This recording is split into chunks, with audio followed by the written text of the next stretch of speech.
আওয়ামী লীগ সহযোগী সংগঠনের নেতাকর্মী সাবেক এমপি মন্ত্রীদের প্রায় সবাই হামলা মামলায় জর্জরিত হলেও নিরাপদ আশ্রয়ে রয়েছেন সাবেক প্রধানমন্ত্রী শেখ হাসিনার নিকট স্বজনরা। এরা গত 15.5 বছরে সরকারের মন্ত্রী, এমপি, মেয়র হওয়া ছাড়াও আওয়ামী লীগের কেন্দ্রীয় সদস্য সহ সহযোগী ভাতৃপ্রতিম সংগঠনের গুরুত্বপূর্ণ পদ দখল করেছিলেন। এর মধ্যে মন্ত্রী ও সমমর্যাদার ছিলেন 4 জন, এমপি হয়েছেন অন্তত 10 জন, 2 সিটিতে মেয়র হয়েছেন 3 জন।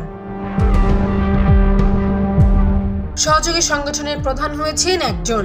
বৈধ ও অবৈধভাবে সর্বোচ্চ সুবিধায় ছিলেন তারা, অথচ পদ পরিবর্তনের সঙ্গে সঙ্গে তারা সবাই আগে নিরাপদ আশ্রয়ে চলে গেছেন।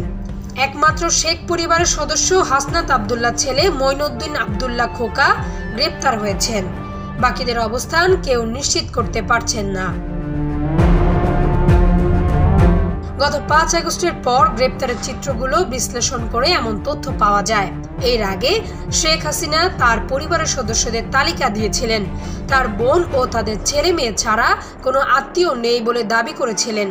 পরিবারের সদস্য ছাড়াও তার নিকটাত্মীয় রয়েছেন, যারা দীর্ঘদিন ক্ষমতার দাপট দেখিয়ে চলেছেন, শাসন ও শোষণ করেছেন, নিয়ন্ত্রণ করেছেন রাষ্ট্র ক্ষমতার সবকিছু।